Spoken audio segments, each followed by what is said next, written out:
When the holidays start to feel a bit repetitive, reach for a Sprite Winter Spiced Cranberry and put your twist on tradition.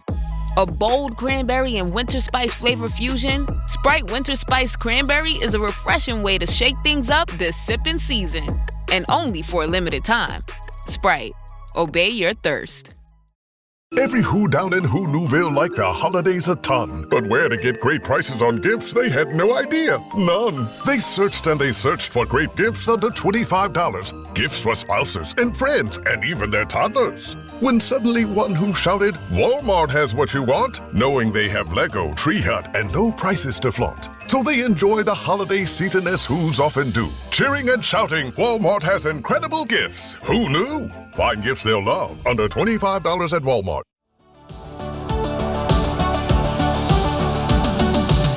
Welcome to the Dr. Raj podcast with Dr. Raj Dasgupta, a show all about educating patients, students, and aspiring doctors about better patient care. Dr. Raj is a quadruple board-certified physician and associate professor at the University of Southern California. He was a co-host of the TNT series Chasing the Cure with Ann Curry, as well as a regular on the TV show The Doctors. And now, here's our show.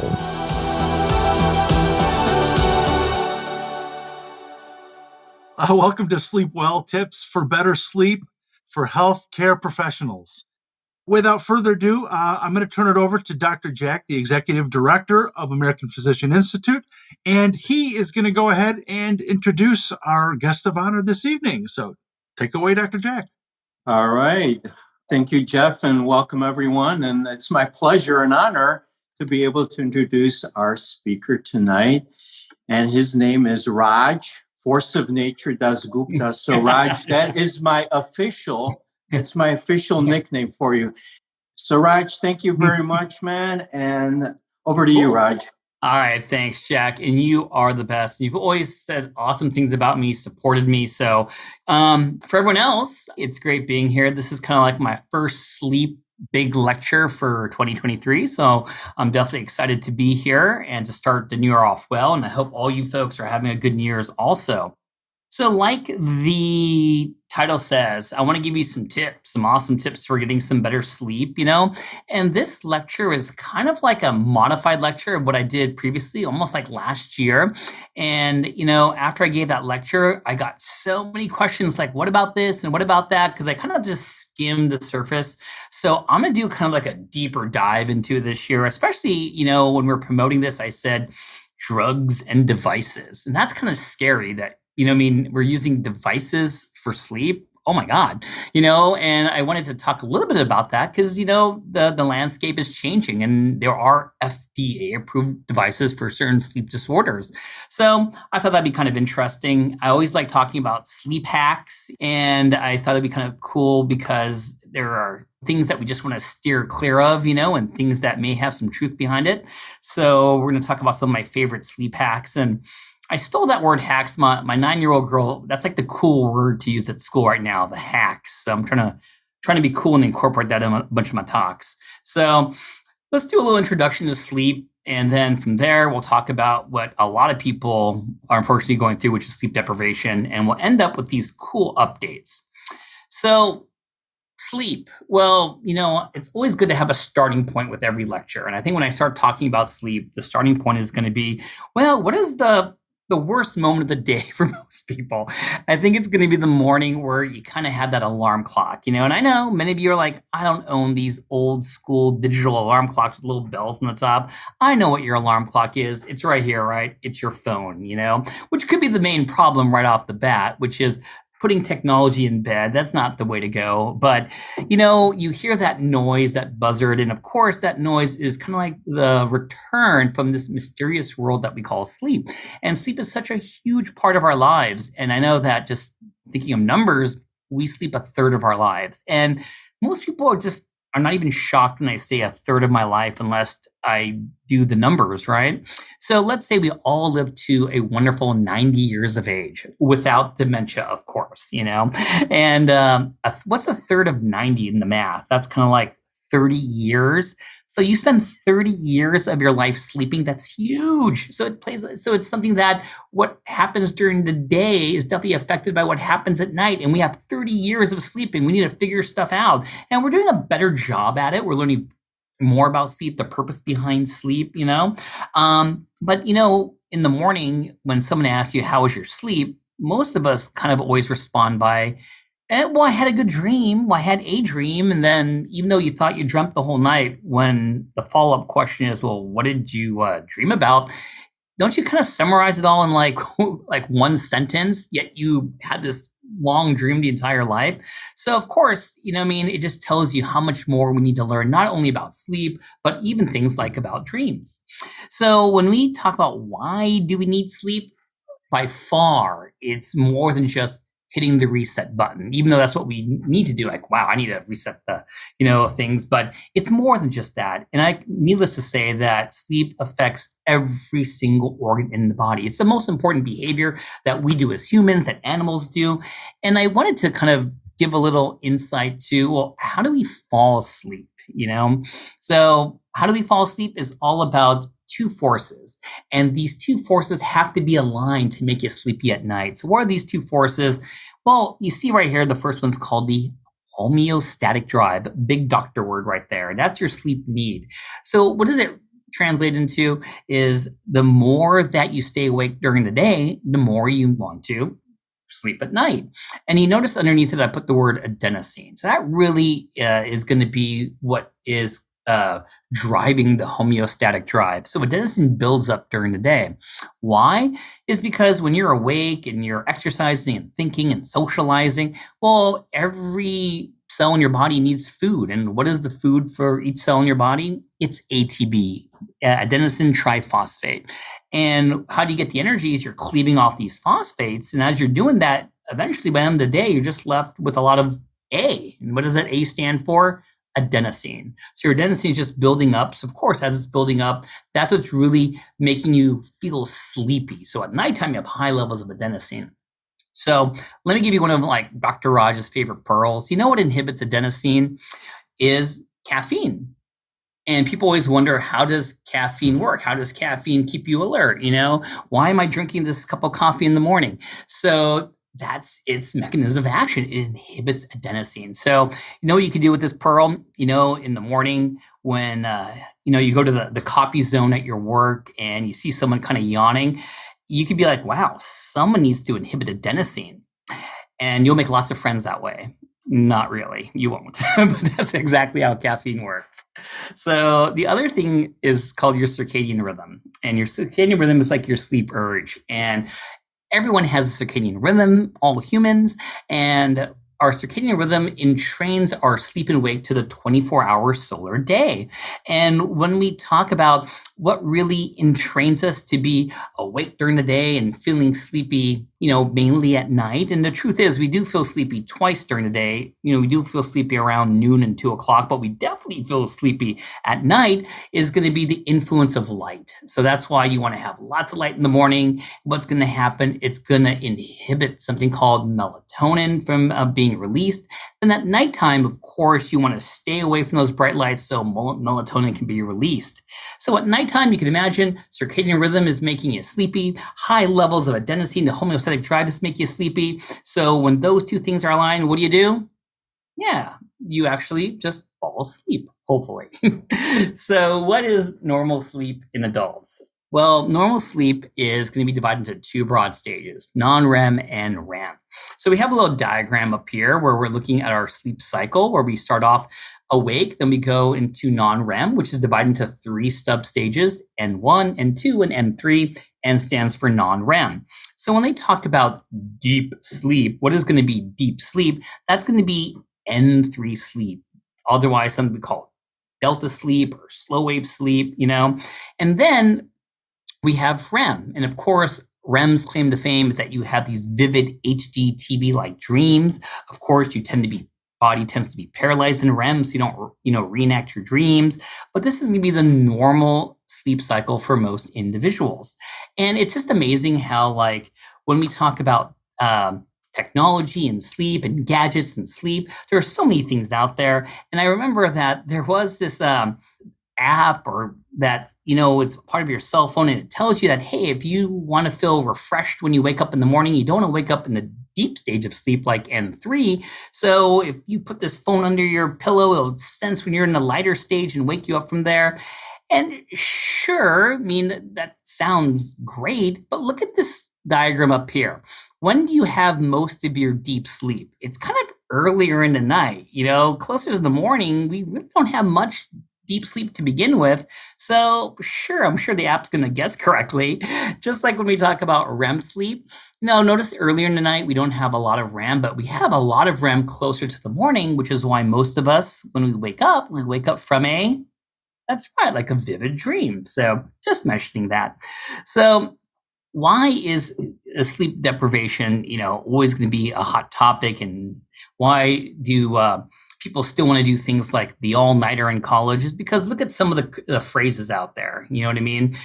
Phrases like, I could sleep when I'm dead, or the early bird gets the worm. Or one of the newer ones out there is kind of like, sleep is a poor substitute for caffeine. And the truth is, people wear their lack of sleep, their sleep deprivation, kind of like this badge of courage over, like, I did the all-nighter. And we definitely know that when we talk about how we function during the day, if you don't get the good quantity and quality sleep, that you're really not going to function well. So sleep is important for every single organ. Did I say that already? I know I did. But I just put a bunch of them out here to kind of like really do a little deeper dive in how does it affect certain parts. Weight, you know what I mean? Of course, people are working hard during the day, they're taking extra steps, they're exercising, they're eating well. But if you get poor sleep at night, quantity and quality sleep, number one, dysregulation of important weight hormones. What hormones am I thinking about? I'm sure everyone's going to yell them out. Leptin and ghrelin, right? Leptin begins with the letter L, that's to lose weight. So when you're sleeping, you secrete more leptin. G stands for ghrelin, that stands for gain weight. And of course, when you're not sleeping, you gain more weight. And of course, with everything, there's always going to be kind of like the practical parts of it. When you're, having insomnia and you're not sleeping and you go to the fridge at night, I'm pretty sure most people are not grabbing Evian water and celery sticks. You know what I mean? I'm sure they're grabbing other things like Doritos and Choco Tacos and I don't know. So of course, and if you're sleep deprived in the morning, you're not feeling well, comfort food. So, things that you will just add to poor weight control. Thinking clearly, you know what I mean? Your attention, decision making, so important whether you're a student or at work or an athlete to have these things. Improved memory means sleep and the aging, sleep and dementia. All these things are such hot topics. Immunity. Right now, what is it? Is it the triple demic? Oh my God, whether I'm here talking about COVID, my little girl who's 3 years old, she got RSV this season, got it pretty bad. Influenza. Of course, we all need a strong immune system. It's going to be so very important. And just better health in general. You know what I mean? The American Heart Association made sleep one of the pillars of health, which I think is just awesome and amazing, to encourage sleep in more people. But yes, you know what I mean? There are so many reasons why when you are not having good quantity and quality sleep, that you could have high blood pressure, poorly controlled diabetes. One of the many hormones involved is cortisol. When you're stressed, high cortisol levels. What does cortisol do to blood pressure? Cranks it up. What does it do to blood sugar? Makes them poorly controlled, you know what I mean? And diabetes, high blood pressure, huge risk factors when we talk about coronary artery disease. Less pain, of course. Unfortunately, many people suffer from fibromyalgia. And what do we say? Get good sleep. Easier said than done. And of course, mood. And, many of you folks take Jack's amazing, psychiatry courses. And we know that sleep and depression and sleep and anxiety and medications, oh man, they're so highly related. So needless to say is that sleep is very, very individualized. So people always tell me, how much sleep do I need? And one of my answers are going to be, well, how old are you? And you don't need to tell me, it's okay. But of course, depending on your age, you need different, especially young people need lots of sleep. And sleep is just as important as you get older, but getting good sleep as you get older is not easy. When you get older, you get less REM sleep, less deep sleep, which is already a bad thing. you know? So the big thing is avoiding something called the sleep debt. You know what I mean?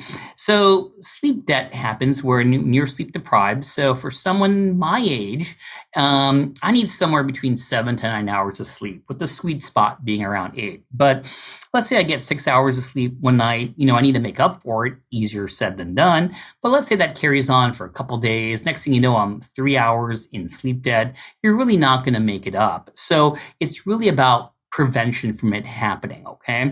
And when do I really worry about how much sleep you're getting beyond just, hey, how old are you?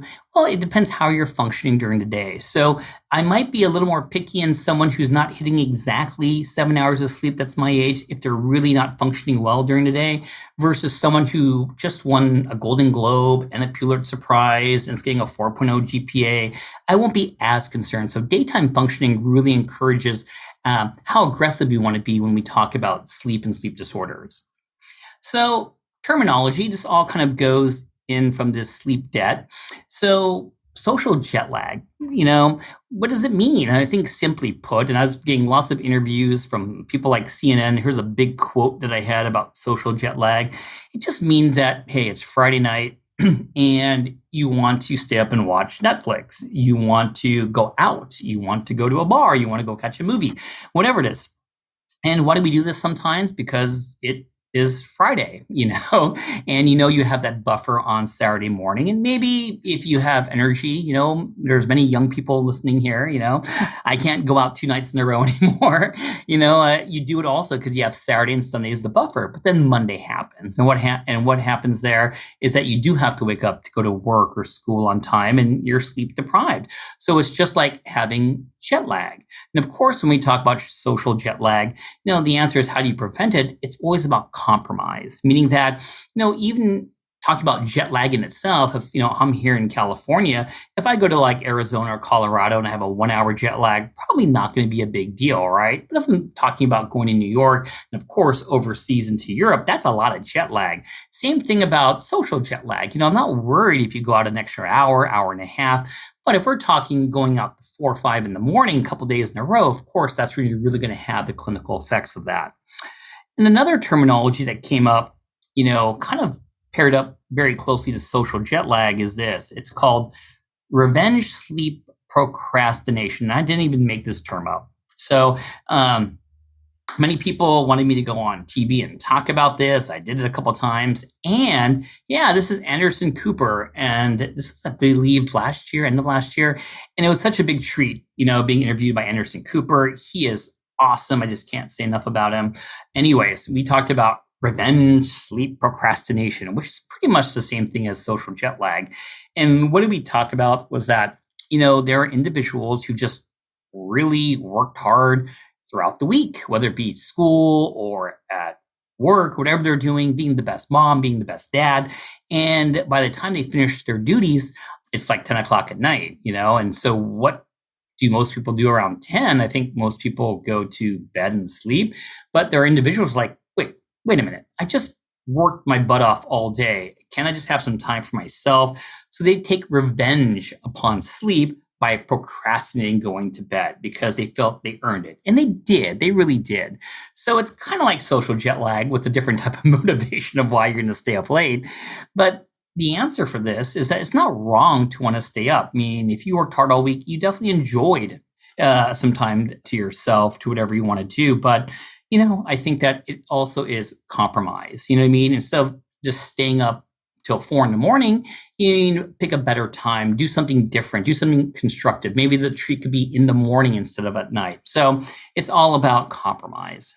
So whether you have social jet lag or revenge sleep procrastination, the bottom line point is you're going to have signs and symptoms of being sleep deprived.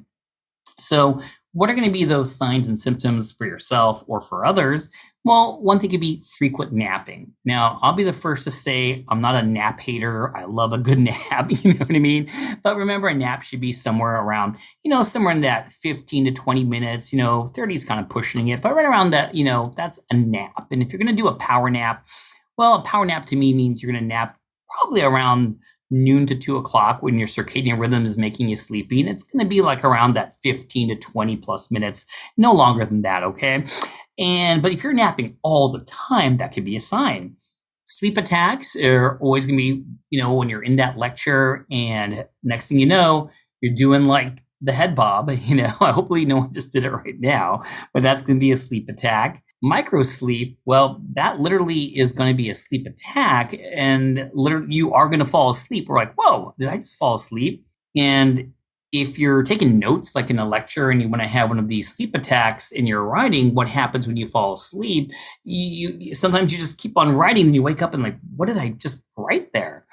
And of course, the last thing is going to be something called a sleep start. And sometimes we call those hypnic jerks, but it just sounds like we're kind of mean. So sleep starts is kind of like the PC way of calling it. And I could demonstrate one now is basically you're just about to fall asleep. That kind of electrical surge goes through your body like this. Yeah, you don't need to work these patients up for epilepsy or anything like that. Be nice. It just means they're probably going to be like, sleep deprived. And, these sleep starts, hypnic jerks are very, very, very common. Not surprising. Why? Because many people, unfortunately, have poor quality and quantity sleep. So, of course, I know I have a bunch of healthcare professionals listening in today, but this could be for anyone, whether you're in the healthcare field or not, that being sleepy doesn't do good things when it comes to work, does it? You could be late quite often, stay home from work, fall asleep at work, making errors. And these could be huge things, and of course, getting injured. I'm trying to figure make it simple, but why aren't we sleeping? And I think that this slide could go on and on and on. But, I just picked 5 things here that just kind of jumped to mind for this lecture in particular. And I'm going to use this broad term, poor sleep hygiene, And when we talk about poor sleep hygiene, I think, most people will say the room needs to be dark and quiet and cool. And the answer is sure, why not? You know what I mean? But it could be as sometimes simple as clock watching. You know what I mean? Like, don't keep that technology in bed, but if you're looking at that clock, that's something that could be a simple remedy that may give you a lot of benefits. So beware of clock watching. Of course, watching TV. I know many people don't watch TV anymore. I think they watch their Netflix on your phone. It's kind of nice to watch Netflix on the phone, and of course, medications, be careful what meds you're taking, especially when we talk about, any of these antidepressants, anti-anxiety, antipsychotics, steroids, albuterol, you name it. They all could have effects on your sleep. Alcohol, I don't think it's a big secret. You know what I mean? If you drink a little too much alcohol before going to bed, it will knock you out. Don't get me wrong, but it's always that second half of the night. If you're not running to the bathroom because alcohol inhibits antidiuretic hormone, ADH, or because you're just, having multiple arousals and awakening is not going to those deeper stages, you're not going to feel refreshed in the day. Nicotine is a stimulant. And of course, untreated sleep disorders, multiple arousals and awakings from obstructive sleep apnea, difficulty initiating sleep from restless leg syndrome. So you definitely want to make sure that we look into those things. And when we talk about this picture over here, I kind of put this here to kind of gauge either how old I'm getting or how young the audience is, that this is a classic picture of a movie of someone really close to the TV screen with their hands on the TV. I just always ask, does anyone know what movie this is? And it's amazing, that someone's going to insist that this movie is called The Ring. And I'm like, no, this is, Poltergeist, but maybe I'm just showing my age over there. So speaking of watching shows and TV, one thing that will prevent you from sleeping is binge watching. Of course, there was a study that showed this in the Journal of Clinical Sleep Medicine. And it was interesting that Netflix CEO at the time stated that, Netflix's biggest competition is sleep. Wow, how about that? But of course, some of the shows out there are just so addictive, you know what I mean, that it's hard to turn it off. And I think there's only 5 seconds before the next show or the next segment comes on. So right now, my 9-year-old loves this Wednesday. And every time I go into the living room, this show is on. And she keeps on watching this Wednesday dance. I'm getting kind of sick of it. So sorry, it's a great show. I like Tim Burton, but I think I had enough of this. But what about technology? Is it helping us or hurting us? And I'm sure I see almost 30 participants today, this is pretty amazing. Someone's wearing one of these, or someone has an Oura ring. I just know it. And, I think in broad strokes, I'm going to say that when it comes to technology and health, or technology and sleep, anything that's encouraging to get better sleep, anything that encourages to take more steps, I got to like it. And a lot of my patients do wear a lot of these devices. These Oura rings are pretty cool. I don't get paid a lot from USC. Oh, did I just say that? My bad. But I can afford an Oura ring, but they do really, really cool things. So yes, I think, monitoring sleep is very important. And I think it's really good for things like just getting your total sleep time. I think that's going to be, very important, though it does many other things also. Does it ever feel like you're a marketing professional just speaking into the void?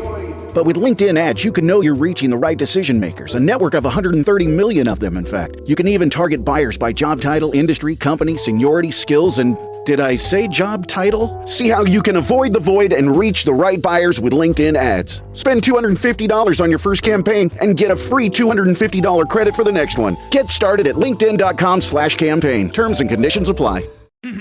Oh, Hilton stay, oh, Hilton stay. Your beds are soft and cozy. No lumpy couch, no stiff futon, no shower line at crack of dawn. Oh, Hilton stay, a holiday you're saving. When you want holiday comfort you can count on, it matters where you stay. This season, enjoy spacious, comfortable rooms and friendly service when you book with Hilton instead. Hilton for the stay.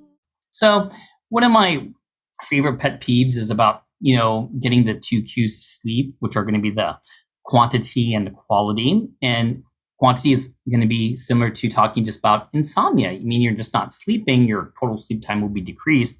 Quality sleep is going to be if you are sleeping enough, but you just don't feel refreshed.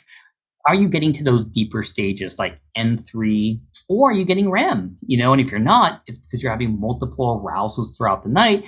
And I think of obstructive sleep apnea as being one of those classic examples. So insomnia, I think most of us want me to talk a little bit more about insomnia than OSA. So I just wanted to put more in there about insomnia. So the International Classifications of Sleep Disorders, Edition 3, defines insomnia as difficulty initiating sleep or maintaining sleep. You've got to have adequate opportunity to sleep. And one of the most important things is, how are you functioning during the day? That's going to be very important. I'm not really as concerned for acute insomnia. We all have it. There's nothing wrong with that. But chronic insomnia is going to be something that we want to address. So, of course, when you ask me, well, what does it mean to be chronic?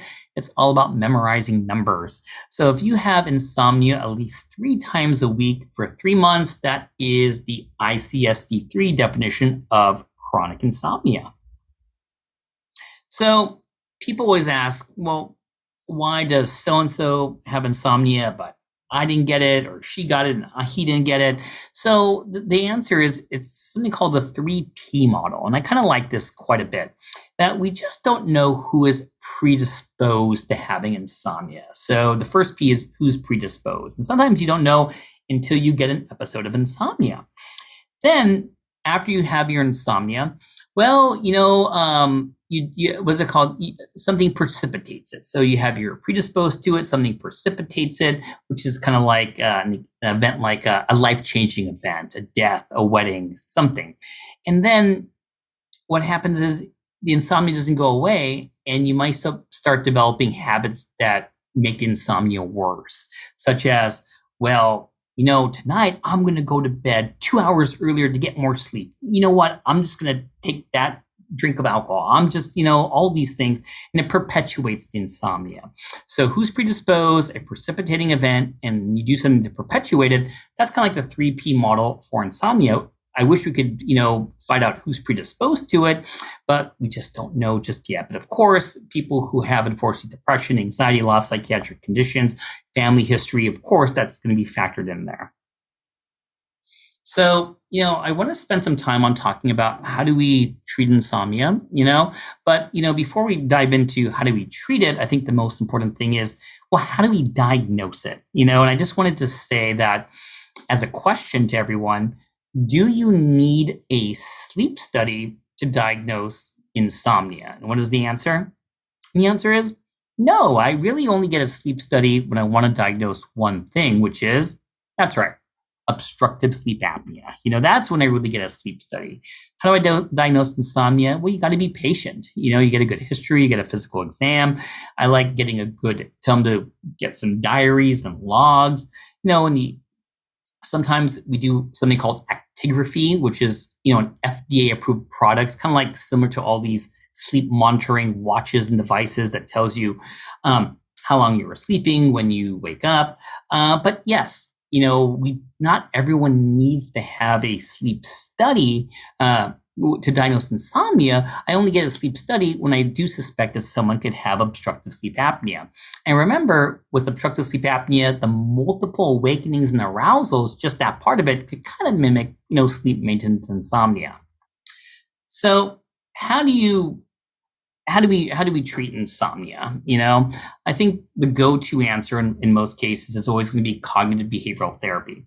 So when we talk about that, cognition is going to be your thoughts, and behaviors are going to be your actions, and even though I put a lot of things on this slide, obviously the two things I really, really, really focus on are going to be the bottom two over here, which is going to be, stimulus control, which means the bed is only meant for one thing, which is going to be, sleeping. And if you can't fall asleep within, the first 15 to 20 minutes, try to, easier said than done, leave the bed and do things that are non-stimulating in a dim light setting before going back to bed to sleep.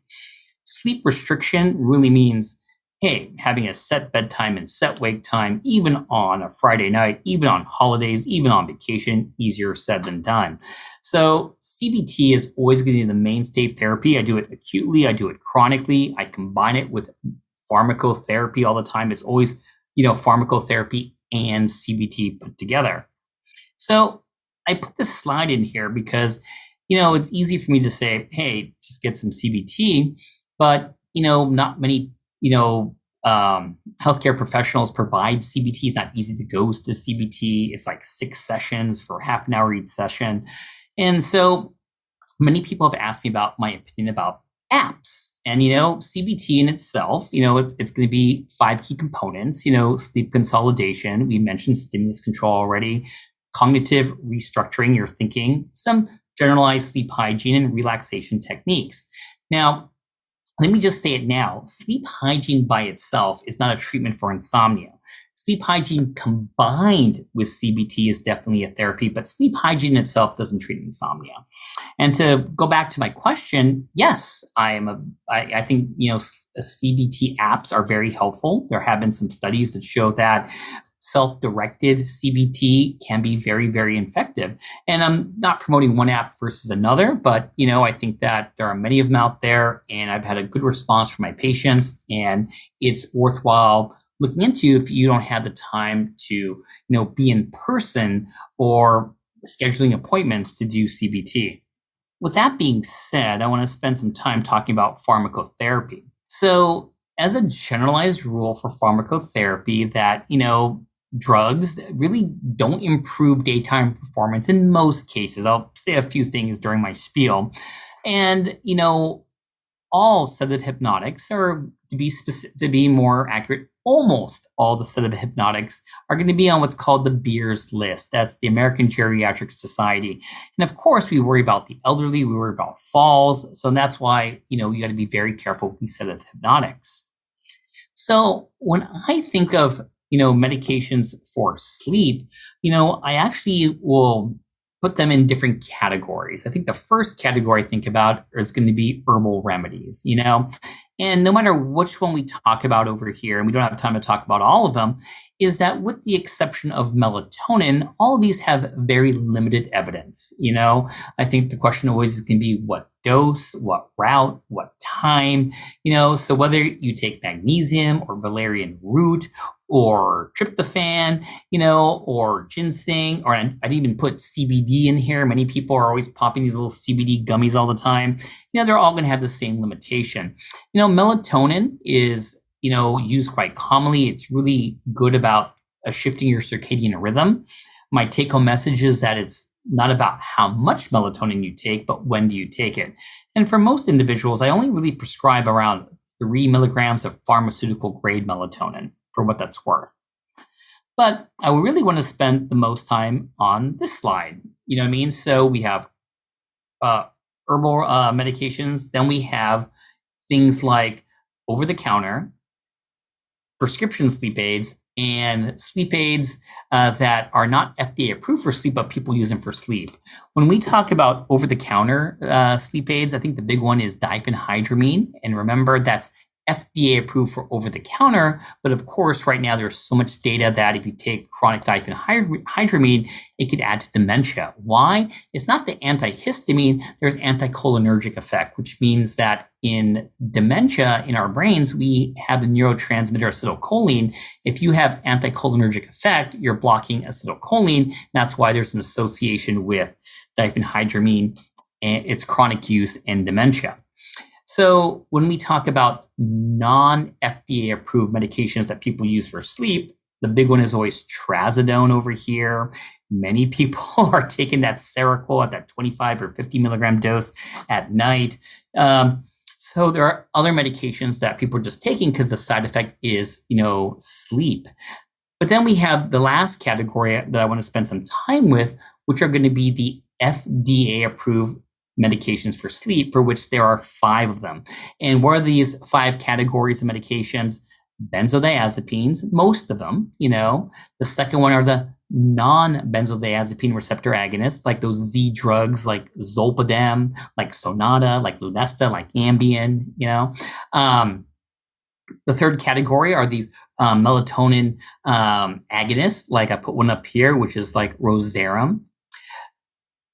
The fourth category are going to be things that have antihistamine, but they are in the prescription FDA approved. The big one here is Doxepin, which is the generic name that many people have used for as a TCA for antidepressant.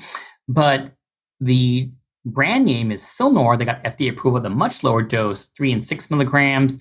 And that actually has not been associated with dementia. It's good for chronic use. And then the last thing I wanted to mention when it comes to medications for sleep that are prescription are going to be these DORAs. So it's going to be probably I want to say newest, but they've been out for a while. But DORAs are going to be, it is a category of first-line medication for insomnia because it stands for dual orexin receptor antagonist. And orexin is actually a neurotransmitter that's going to be alerting in nature. And it doesn't seem to be involved with other the classic neurotransmitters like a GABA, like a histamine. So it's going to be strictly its function to be mainly for sleep. And I put a lot of brand names over here when we talk about these DORAs. The first one that came out with the brand name Belsomra. Then there's Dayvigo. And one of the newer ones is QVivic. And, when I talked about daytime functioning, QVivic of these, not to say the other ones can't have better functioning during the day, they did studies actually doing questionnaires to see people who take this medication at night, how are they functioning during the day? And they had a subjective questionnaire. So when it got its FDA approval, it actually got some approval for daytime functioning and improvement in daytime functioning. But the DORAs as a whole, I think, are going to be underutilized. And it's probably because they're not cheap. It's probably because they're expensive. But this is going to be a good category of medication that can be combined with CBT. So let me make sure I don't speed up a little bit. But, what are some of my favorite sleep hacks? I think a very important part of sleep is always going to be breathing and relaxation techniques. I think many people who have these, devices like a Oura Ring or one of these watches that gives you all these readings. Heart rate variability is such a big topic. And of course, the key thing is having a higher heart rate variability, which means that your parasympathetic system is kicking in. And if your parasympathetic system is kicking in, your heart rate's going to slow down. And when your heart rate slows down, that means you're going to have more variability between the beats. So when you do all these monitoring, they may talk about heart rate variability as a big outcome. And probably all last year, I couldn't tell you how many interviews I had to do about people taping their mouth. Whether it be TikTok or I was on Good Morning America for this, that let me just say this. I'm always a big believer about breathing through the nose. I think breathing through the nose, it definitely filters out dust and allergens, not because of these big nose hairs I have, but because of tiny hairs called cilia. It humidifies the air, which is nice. There is some data about helping out with your blood pressure because breathing through the nose may increase a little nitric oxide, but it's really nasal breathing in through the nose, out through the mouth, really is combined with many relaxation techniques and meditation and yoga. So I think they're all great about breathing through the nose. If you breathe through the mouth, of course, you'll get a dry mouth in the morning. You could have halitosis, which is bad breath, gum irritation, and of course, snoring. So I love nasal breathing, but is mouth taping better for sleep? I'm sorry. Putting a tape over your mouth is not going to give you more quantity sleep or quality sleep. Does it stop snoring? Well, you better make sure it's not obstructive sleep apnea, I'll tell you that. And you better make sure before you tape your mouth, you don't have any nasal polyps or a septal deviation. That won't be good, So unfortunately, I'm not a big fan of mouth taping. Other sleep hacks that, of 2022, sleeping with pets. I own a dog, the data is a little different now. Of course, it depends what size dog, how old are you? There's all these things factor in. And I assume when we say pets, we mean dogs, but, there is data out there, whether it be for anxiety or comfort or companionship, it can help out. The middle one, I'm sure many of you heard about drinking warm milk before bed. Milk definitely contains tryptophan. And my spin on that is going to be maybe some warm almond milk. Why? Almond milk definitely contains tryptophan and some magnesium. Why do we warm it up? So it'd be a little easier on the stomach. And why almond milk and not regular milk? Well, some people are lactose intolerant, so I'm going to go with the warm almond milk, and I'm sticking to it as something that might help you with sleep, as one of those sleep hygiene things, How about a warm bath or warm shower? Well, the science behind it is when you lay down, your body cools down. When you get up, you warm up. So by taking a warm bath or a warm shower, you're going to have a steeper drop in your temperature, and that drop in temperature, along with other things, may help you sleep. But, to speak about meds, of course, a lot of people, you have to raise your hand, takes magnesium.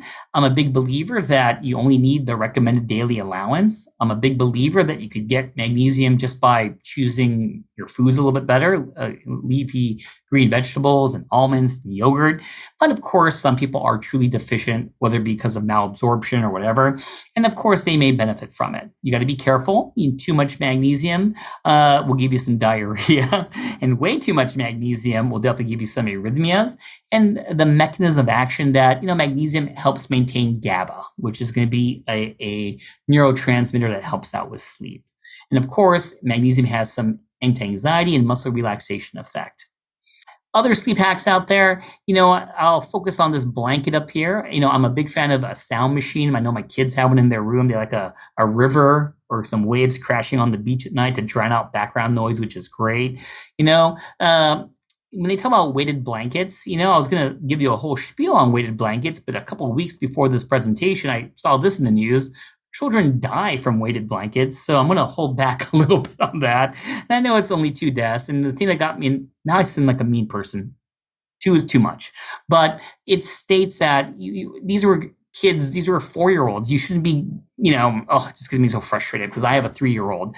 But these are heavy blankets. It's kind of like when you go to the dentist and you have like a heavy, that apron that they sit on your chest when you take x-rays. So, and sometimes they open up, they have pellets and glass beads inside. So of course you could choke on it. Asphyxiation can happen. So I just wanted to mention this because you got to be careful because, weighted blankets are not for everyone. Now, this is my favorite one that came up. And, I did this a month ago or so about don't always blame the turkey why I'm sleepy after Thanksgiving. And I kind of chuckled to myself when I saw this. And it's not only the tryptophan. I thought that, remember, there's a lot of side dishes in there. So whether it's the pecan pie or the great potato dishes, it has lots of carbohydrates. And what's interesting when you eats lots of carbohydrates, of course, insulin levels are going to increase. And when insulin levels increase, it takes up the tryptophan in the brain. And remember that tryptophan is an essential amino acid, meaning that we don't make it ourselves, that you need to take it through dietary supplement. And tryptophan produces serotonin, and serotonin, it plays a big role in mood. And it goes on to make melatonin, of course, melatonin in sleep. But other reasons besides high amount of carbohydrates we tend to eat. I'm sure someone had some alcohol. There's travel fatigue. And of course, quantity. How much are you eating? And I kind of like the science behind this, that when you eat too much, increased blood flow goes to the gut, goes to the intestines, and it kind of decreases blood flow going through the CNS. And only around 10% of cardiac output goes to the CNS. And you can imagine that's maybe why we're a little bit tired and lethargic after a really super big meal. So it really isn't just the turkey. So with my remaining time, I wanted to say a few things about sleep apnea. And why did I say this is because, when I'm doing tons of interviews and stuff that, they always refer to it as just sleep apnea. And I want to be a little more specific that most of the time they're implying obstructive sleep apnea, but I want people to know there are two types. There's obstructive, the most common, then there's central sleep apnea.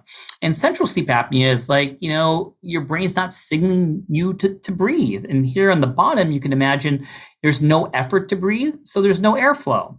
Versus the class of obstructive sleep apnea, where you're making lots of effort to breathe, but there is an obstruction where not here in the gut, it's up here in the upper airway, okay? So there is a difference, and by far, obstructive sleep apnea, the most common, 30 plus million people in the United States have obstructive sleep apnea, unfortunately.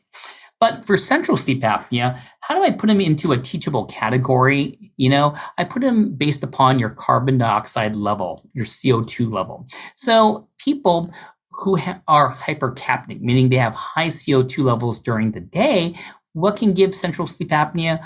You could have neuromuscular disorders such as ALS, known as Lou Gehrig's disease, myasthenia gravis, different types of muscular dystrophy, or you could be on opioids, and opioids kind of work on the mu receptors in your brain, and you get a special type of central sleep apnea known as periodic breathing. Sometimes we call it ataxic breathing. Sometimes we call it BIOTS breathing, BIOTS breathing.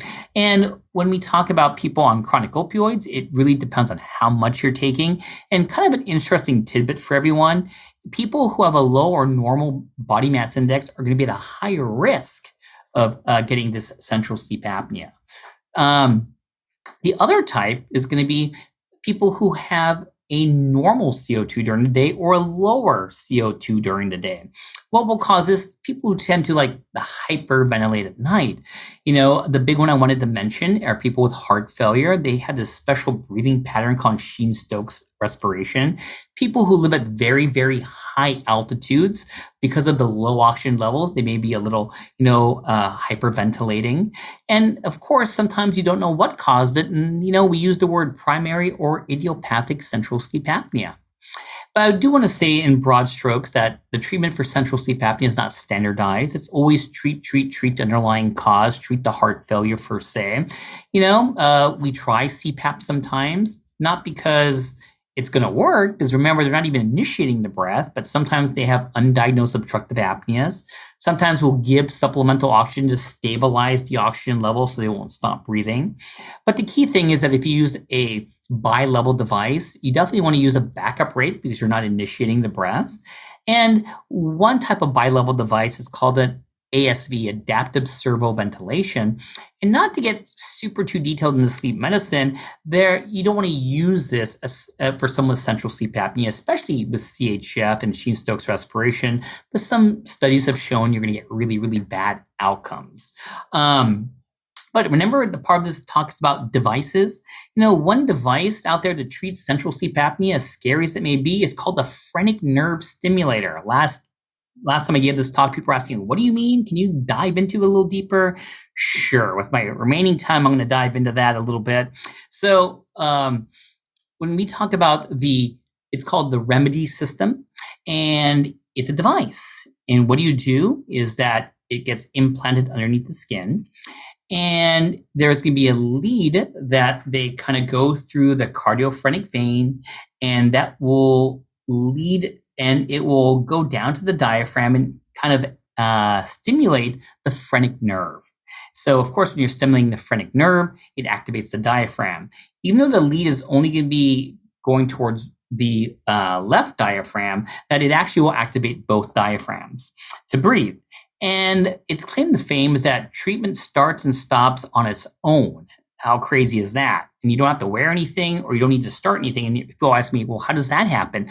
Well, the device, when they place it in you, it senses your position. I'm not joking. And if you're moving, and based upon your incline or laying down and not moving, it will just start on its own and stop on its own. Go figure. And you don't need to fail CPAP. And that's a big thing. So if you have central sleep apnea, you don't need to fail a device to use this. And I'd put a little, shot down here of someone's breathing with central sleep apnea. They have these moments of apnea. When they're on the device, you don't get these apneic episodes. So, choose your patients wisely. Who puts them in interventional cardiology? They team up with me for them. So with my remaining time left, and it's amazing how fast this went, it's blowing my mind. So we're going to talk about obstructive sleep apnea. And I think many of us know about OSA, that when we talk about obstructive sleep apnea, that it definitely can have results that have many manifestations in almost any organ in the body. You could be at a higher risk for heart disease and stroke. You could have atrial fibrillation, poorly controlled atrial fibrillation. It has outcomes to result in more weight gain and obesity, Alzheimer's disease. And of course, you're going to be very tired, poor quality sleep, increased risk of motor vehicle accidents. So all these things are going to be things that we worry about in someone who has untreated obstructive sleep apnea. So this is the slide that I kind of breezed through last time that people want me to spend more time with. So I'm going to do it because we are close to nearing the end. So if you make the diagnosis of obstructive sleep apnea, well, people always wonder, will I look like Darth Vader? And is that always going to be the first step? So yes, not that you're going to look like Darth Vader, but in most cases, you may have to fail CPAP before you take the second step. So of course, when we talk about obstructive sleep apnea, you have to take in consideration comorbidities. You got to make sure the patient's involved with the decision-making to want to be treated. Why did you get sent for the study? Is it mild? Is it moderate? Is it severe? But I wanted to say that in many cases, you may have to fail, CPAP first. Now, right now, I don't know if everyone's aware, even if you get the diagnosis of obstructive sleep apnea, it's not easy to get the device. And, Respironics, Philips Respironics, had a recall on their machines. I don't want to get too into it. There was a problem with the filtering. And because of that, there's really only one other really big major CPAP producer, which is going to be ResMed. And there was, there was a time when I wanted to get my patients a CPAP device. It took like 3 months, maybe 4 months. And, things are slowly getting better, but it was really, really hard. So, I say get a CPAP. It's not that easy to get a CPAP nowadays, but what are going to be some other options out there? So last time I said Inspire, and I just kind of moved on, but, Inspire has a lot of commercials, and I can't tell you how many people are asking me, is it just a device? I just kind of like press it and it treats my sleep apnea. I'm like, not really. So remember, this is about talk is about new devices. This is the device for obstructive sleep apnea. And once again, this is going to be an implantable device, So what did we just talk about? An implantable device for central sleep apnea. Now we have an implantable device for obstructive sleep apnea. It got FDA approval in 2014. And it's a hypoglossal nerve stimulator, so it stimulates your tongue. So how do you get this? Well, you know what I mean? Number one, it's for 18 years of age and older. It's for moderate to severe OSA. You definitely have to fail CPAP first before the insurance is going to cover that. Your BMI has to be less than 32. So many people who are interested may not make the BMI cutoff. And you need to do something called DICE, and that's called drug-induced sleep endoscopy. So what is that? So, when we talk about doing surgery for obstructive sleep apnea, it's not a surprise that one surgery doesn't treat all sleep apnea because you could have collapse in different areas. And so if you look, it could be up here in the velum, the oropharynx, the tongue, the epiglottis. So what is sleep endoscopy is basically they make you sleep. You make an appointment. How do they make you sleep? Well, they may give you medications like midazolam or propofol. And when you're sleeping, they'll take the scope and they'll look at to see where the collapse is. So when we think about the Inspire device, of course, we're thinking about where the tongue is because it's stimulating the tongue from going forward. And if this is where your collapse is, then you may be a candidate. And when you collapse, there's different types of collapse. There's a lateral collapse, which you probably don't want to put a Inspire device in, because that would be more like a tonsillar collapse. You don't want to do a concentric collapse. You really want to look for what they call an AP collapse in the tongue. So you need to do the DICE to see if you are going to meet the criteria to get the Inspire device. With the limited time I have, it's after you have the Inspire implanted in you, that we have to turn on the device. It gets titrated. You have to get used to it. Choose your patients well. Make sure that there's not underlying insomnia in these patients. But, I think that when it comes to devices, that there's always going to be, by choosing the right patients, someone will benefit from it. But a lot of questions that I think when you watch these commercials is not as simple just holding one of these remote controls. And the last thing I'm going to say, because it's amazing, I only have 2 minutes left, is something called the Excite. And I kind of breezed over that last time and I got a lot of questions about it. So number one, I love these names. There's the Inspire and the Excite. I think these commercials are trying to make you happy when you think about treating OSA. So the claim to fame for the Excite is that you're treating the obstructive sleep apnea during the day.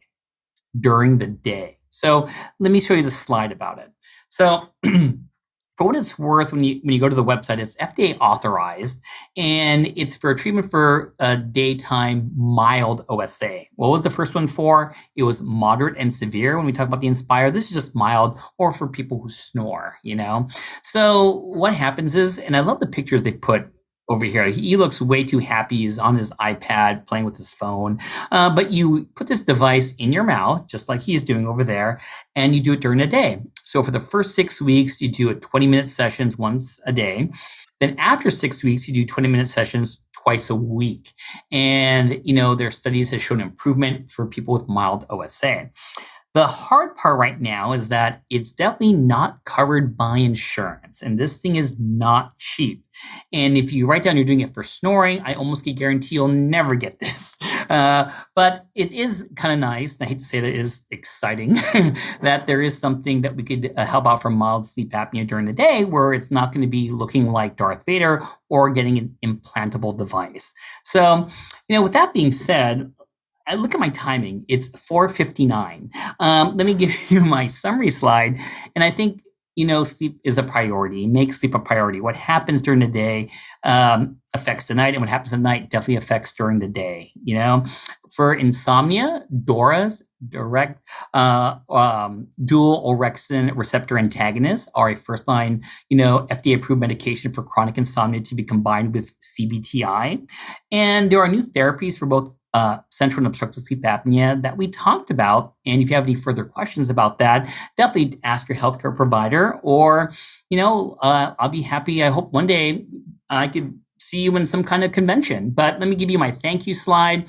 If you want to learn more about me, here are going to be my social media handles. I always love I put up interesting posts and articles and teaching and medicine all over Instagram and my Facebook, and of course, please check out my podcast. I have my Dr. Raj podcast that comes out every 2 weeks, and it's all about wellness and happiness. And if you just want medicine and nothing but medicine, my Beyond the Pearls podcast, we talk about psych and OB and surgery and peds. So please check those out. And I hope you enjoyed this update, and I wish everyone the best 2023 coming up. Raj, thanks again, and everyone joining us, thank you so much. Take care, and a happy 2023. Thanks for listening. This has been a production of Ars Longa Media. Our producers are Madison Linden and Chris Brightigan. Our executive producer is Dr. Patrick Beeman. This podcast is for educational purposes only and not intended for medical advice. Ars Longa, Vita Brevis.